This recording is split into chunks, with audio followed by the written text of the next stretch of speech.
Plonge dans l'art de la nuance, là où les pensées s'entremêlent. Des teintes subtiles à découvrir, Nuance, c'est ton rendez-vous avec la réflexion. Un balado par et pour les jeunes adultes, à l'intérieur duquel des conversations nuancées en matière de diversité et d'inclusion prennent place. Le balado Nuance, c'est différentes perspectives et les subtilités qui les accompagnent.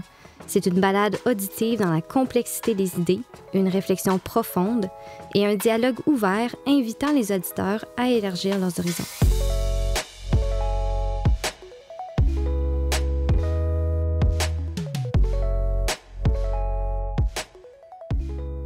Dans cet épisode du balado Nuance, je discute avec Christopher des mythes entourant les troubles alimentaires.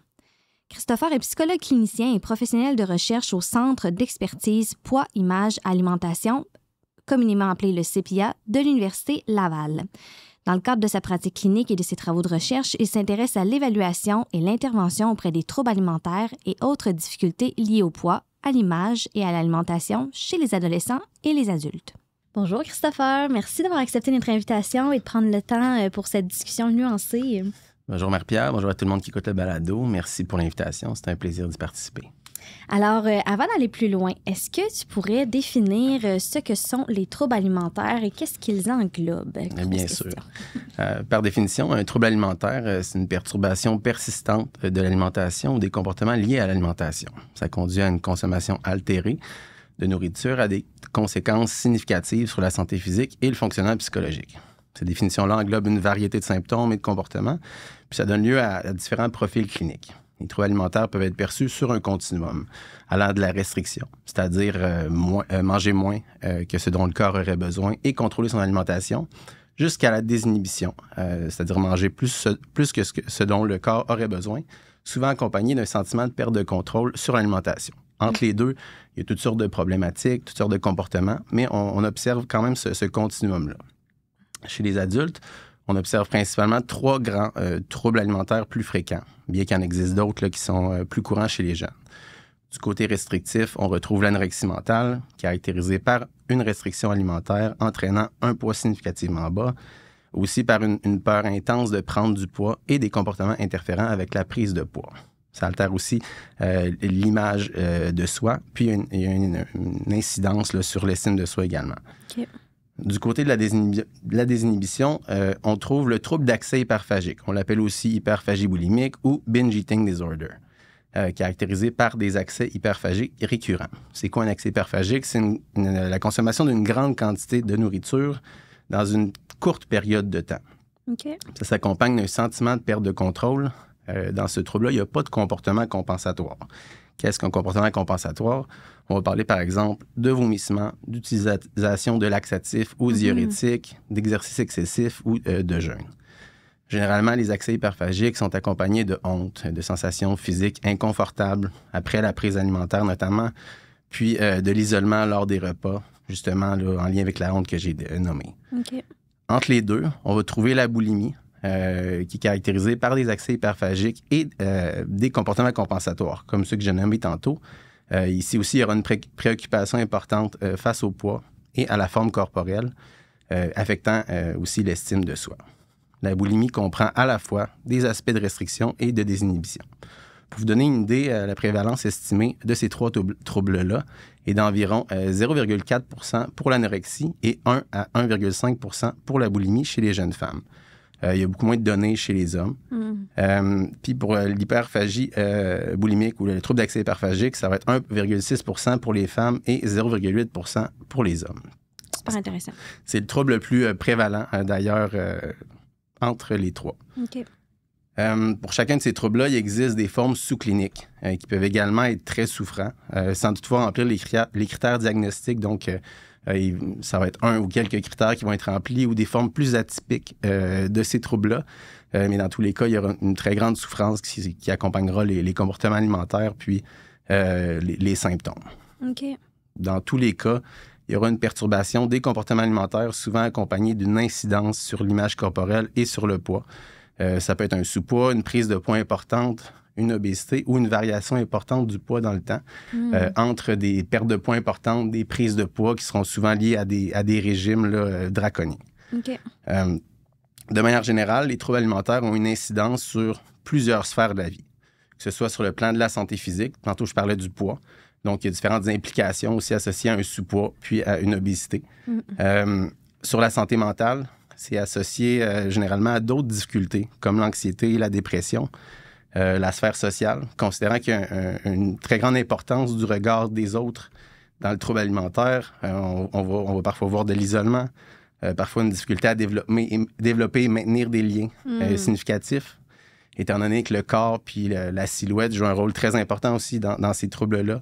Il va y avoir des difficultés souvent sexuelles de toutes sortes.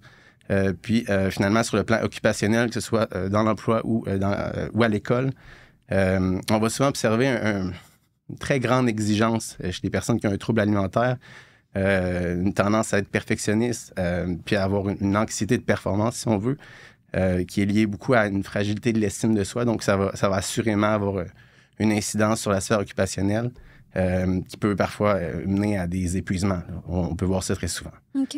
Donc, en général, on peut dire que ces troubles-là ont des implications un peu partout. Oui, sur vraiment différentes sphères de la vie. Là, c'est super intéressant.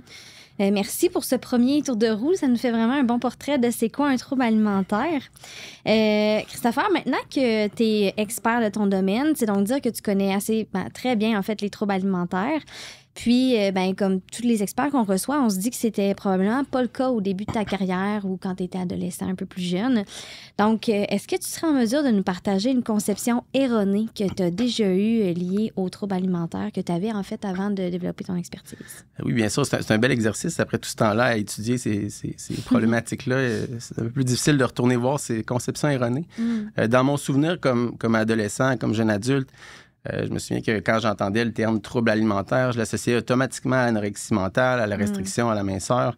Je me souviens avoir été surpris là, durant le bac là, en apprenant que cette catégorie-là comprenait aussi des problématiques liées à la suralimentation, dont le trouble d'accès hyperphagique. Pourtant, c'est le trouble alimentaire le plus prévalent de toute la catégorie. Plus jeune, dans mon souvenir, j'avais pas en tête qu'il pouvait y avoir une explication psychologique au fait de manger plus. Dans ma tête, c'était de la gourmandise, un manque de discipline, puis c'est effectivement ce qu'on entendait, je pense, un peu partout. Oui, c'est vraiment intéressant. Puis je pense que c'est une conception aussi que la plupart des gens ont, puis je m'inclus là-dedans. Là, moi aussi, ne connaissant pas vraiment bien ce sujet-là. Puis on aura l'occasion d'en reparler dans quelques instants. Donc, maintenant qu'on a une meilleure idée de ce que c'est un trouble alimentaire, je t'invite à écouter le témoignage de Caroline. Allô, je m'appelle Caroline, j'ai 21 ans, j'étudie en psycho à l'université. D'aussi loin que je me souvienne, j'ai toujours été obsédée par mon poids et mon alimentation. Récemment, j'ai remarqué que j'avais pris quelques livres, alors j'ai commencé à restreindre ce que je mange, à éviter des groupes alimentaires comme les pâtes et le pain. J'ai aussi installé une application sur mon téléphone pour compter les calories que je mange chaque jour.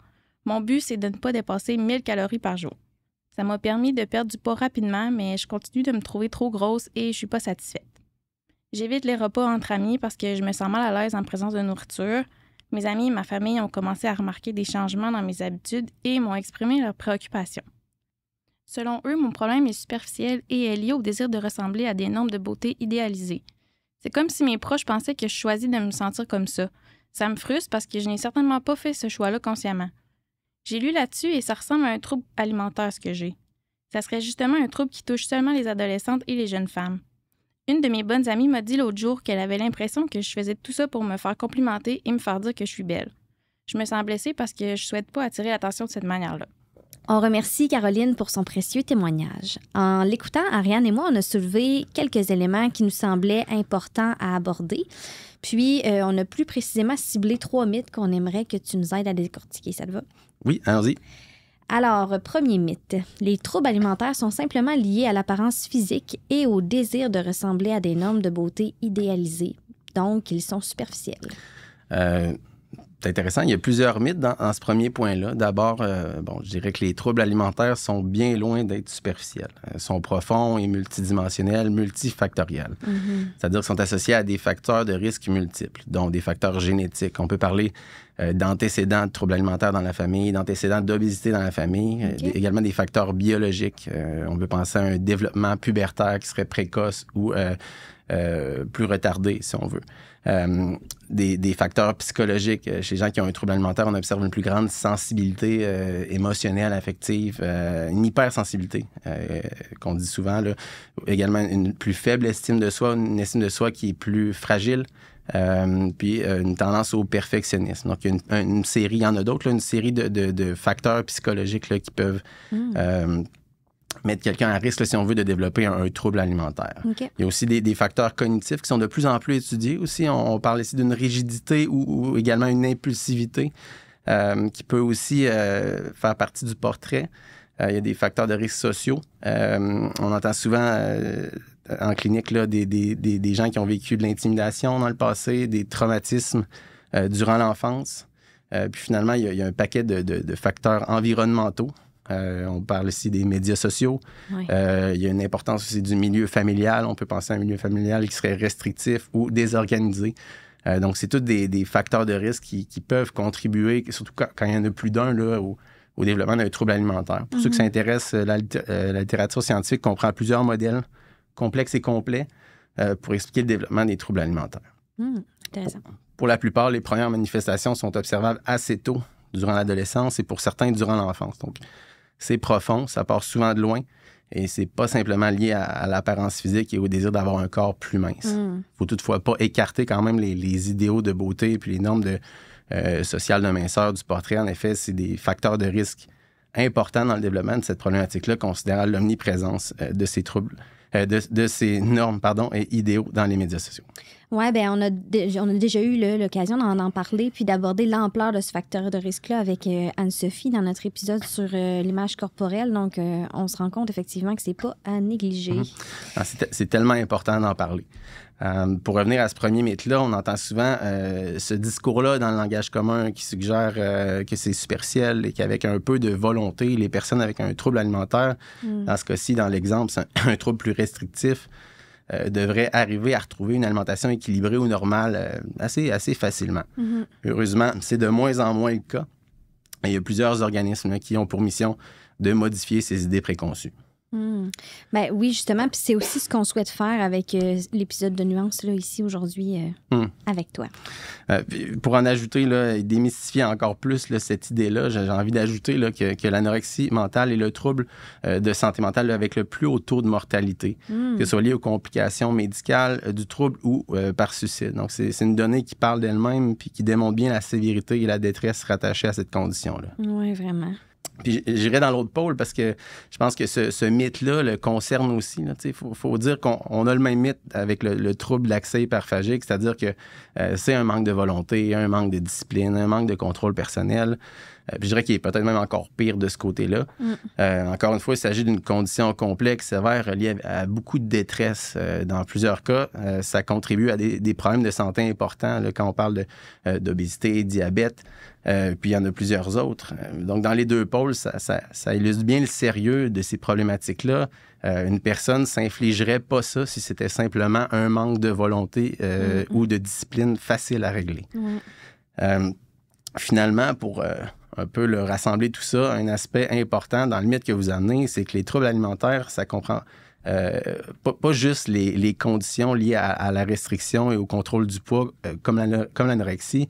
Ça comprend également une toute autre catégorie, un autre pôle complet, qui est la désinhibition alimentaire, la suralimentation, qui comprend le trouble d'accès hyperphagique, la compulsion alimentaire. Donc, plusieurs difficultés là, qui sont aussi très sérieuses, très prévalentes, à commencer à intégrer un peu plus dans notre conception des troubles alimentaires. Oui, c'est super important comme petite conclusion là, à ce premier mythe. Là, je trouve que c'est très, très important. Donc, si ça te va, on va y aller avec notre deuxième mythe. Absolument. Mythe, je pense aussi assez répandu, là, le fait que les troubles alimentaires toucheraient seulement les jeunes femmes. J'ai envie de dire qu'il est vrai qu'autrefois, les troubles alimentaires étaient uniquement associés aux femmes dans le discours collectif. D'ailleurs, leur prévalence est en effet plus élevée chez les femmes que chez les hommes. Par exemple, pour l'anorexie et la boulimie, on voit un homme pour 10 femmes là, dans le portrait. Pour le trouble d'accès hyperphagique, ça se rapproche un peu plus. On voit une prévalence de 1,6 % chez les femmes, puis 0,8 % chez les hommes. Okay. Est-ce que c'est un écart réel ou bien y a-t-il des biais de représentation dans les études? Ça, c'est encore un mystère. Intéressant. Super intéressant. Puis c'est une belle nuance aussi. Est-ce qu'on peut penser que les hommes, à ce moment-là, seraient moins enclins à aller chercher de l'aide lorsqu'ils vivent un trouble alimentaire? Est-ce que ça peut influencer cette statistique-là? Je dirais que c'est une hypothèse qui revient souvent, en effet. Il semble y avoir un tabou, une stigmatisation entourant la santé mentale chez les hommes, de moins en moins présent, heureusement. Ce qui les amène à moins parler de leurs difficultés, suggère une sous-représentation aussi de ce groupe-là en clinique et en recherche. Les troubles alimentaires n'en font pas exception. Les études récentes montrent néanmoins que les troubles alimentaires sont également présents chez les hommes. On en voit de plus en plus en clinique également. Une chose est certaine, les obsessions par rapport à l'apparence, la silhouette, l'alimentation sont des phénomènes bien présents chez les hommes aussi. En effet, il y a des hommes qui correspondent aux critères typiques de l'anorexie, de la boulimie, du trouble d'accès hyperphagique, comme je les ai décrits tantôt. Mais les troubles alimentaires restrictifs semblent toutefois se présenter de manière différente chez les hommes.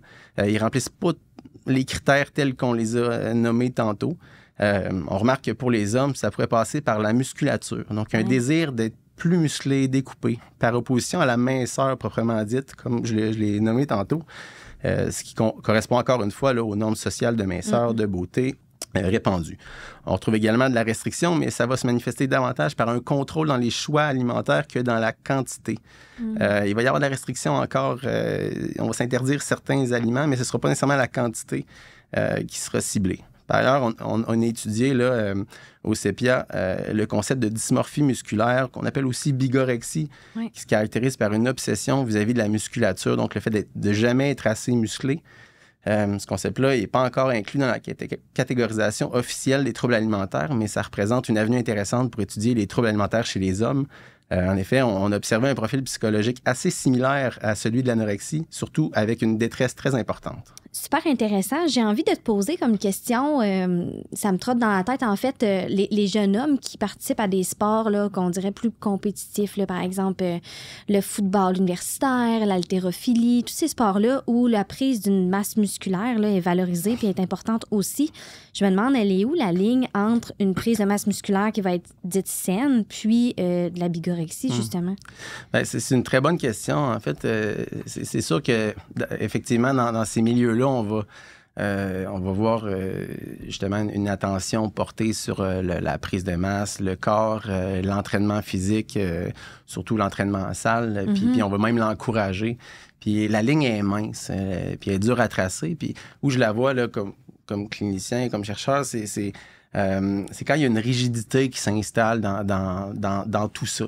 Quand je dis tout ça, c'est l'alimentation, c'est l'entraînement, c'est quand ça devient obsessionnel, quand on perd de vue l'idée du sport, que ça ne sert pas juste à performer dans son sport, mais ça devient aussi central dans la vie. Si on saute une séance d'entraînement, ça va être hyper anxiogène, hyper angoissant. Si on s'interdit certains aliments, puis si l'alimentation devient très, très rigide, ou si on saute, je ne sais pas moi, une prise de protéines ou une prise alimentaire, ça va aussi être très, très anxiogène. Dès qu'on sort un peu du cadre, si ça vient avec une très grande anxiété, une angoisse, là, je pense que même si, on n'atteint pas un diagnostic ou quoi que ce soit, je pense que ça devient préoccupant. Quand on le fait plus juste dans le désir de performer dans son sport, mais que le poids puis l'alimentation deviennent en soi des préoccupations centrales et importantes. C'est super intéressant. Merci pour cette belle clarification-là. Donc, j'irai maintenant avec notre dernier mythe. Les troubles alimentaires sont une excuse pour attirer l'attention et se faire complimenter sur son poids. Malheureusement, c'est un mythe qu'on entend encore trop souvent. Il arrive même pour les personnes qui en souffrent d'éviter de consulter par peur d'être perçu de cette façon-là. Je pense qu'à ce point-ci, la discussion est assez évidente que les troubles alimentaires sont loin d'être des excuses, que ce soit pour attirer l'attention ou autre chose. Dans le cas de l'anorexie ou d'autres dérivés, là, par exemple, ce dont nous venons de parler là, pour les hommes, ces difficultés-là s'accompagnent souvent de profondes problématiques d'estime de soi, de symptômes anxieux et d'une forme d'obsession par rapport à l'alimentation et au poids. C'est donc bien plus profond qu'un simple désir d'être perçu positivement ou complimenté par les autres. En plus de ça, il y a souvent, dans nombreux cas, une perception erronée et très négative de son propre corps. Donc, typiquement, ce qu'on va observer, c'est plutôt une tendance à dissimuler son corps. Par exemple, en portant des vêtements plus amples ou à s'isoler pour éviter le regard des autres. Oui, on comprend maintenant, en fait, que les troubles du comportement alimentaire, là, ils en mènent large, sont multidimensionnels, puis qui affectent encore plusieurs sphères de la vie de la personne. Donc, pour terminer sur une note, je dirais un peu plus positive, la lumière au bout du tunnel, j'imagine que c'est possible de s'en sortir, d'aller chercher de l'aide pour développer des stratégies là, pour mieux vivre si on a un trouble alimentaire, mais aussi si... moi, par exemple, j'ai un proche qui vit avec un trouble alimentaire. Est-ce que j'ai des ressources que je peux aller chercher? Est-ce que tu aurais des pistes à nous proposer? Rapidement, comme ça, effectivement, je pense qu'il y a de plus en plus de ressources là, qui abordent le trouble alimentaire au sens large. D'abord, là, ici à Québec, là, on a le Centre d'expertise poids, image, alimentation où je travaille, là, qui est spécialisé là-dedans. Donc, on a un site web avec beaucoup d'informations, si on veut, en termes d'introduction sur la problématique alimentaire. On a également mis en place un site web là, sur la compulsion alimentaire chez les jeunes. Donc, ça touche vraiment le pôle de la suralimentation que je nommais tantôt, le trouble d'accès hyperphagique. Donc, on a ça, encore une fois, à Québec. On a la Maison de l'Éclaircie aussi, qui est une très, très belle ressource en troubles alimentaires. Sur Internet, on a aussi plusieurs ressources, incluant ANEB Québec. On a aussi l'organisme Équilibre, qui parle beaucoup de l'image corporelle. Il y en a d'autres, là, donc je pense que ces différentes ressources-là vont rediriger vers d'autres ressources. Puis un peu partout au Québec, je pense qu'il y a de plus en plus de ressources qui traitent spécifiquement ces problématiques-là. Donc oui, je pense qu'il y a moyen de se tourner vers des gens très qualifiés, experts dans ce domaine-là pour obtenir de l'aide, de la très bonne aide.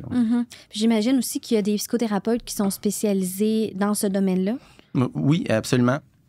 J'en fais partie. Au CPR, on a plusieurs psychologues qui sont spécialisés, nutritionnistes aussi qui sont spécialisés dans le domaine. Justement, c'est une problématique qui peut demander de travailler en équipe la plupart du temps. Donc, dans ces équipes-là, on a souvent plusieurs types de professionnels variés. Oui, dans ces différents milieux-là que j'ai nommés, là, il y a différents psychologues intervenants qui sont spécialisés. Puis, de plus en plus, dans des différentes cliniques privées, dans le réseau de la santé, il y a des gens qui se spécialisent là-dedans. Super. Ben, merci beaucoup pour cette super belle discussion, Christopher. C'était vraiment très, très intéressant. Puis, pour nos auditeurs, en fait, on va déposer les liens là, vers les différentes ressources que Christopher a nommées sur nos réseaux sociaux. Puis, je vous invite à rester à l'affût de nos nouveaux épisodes, comme à l'habitude. À bientôt! Merci.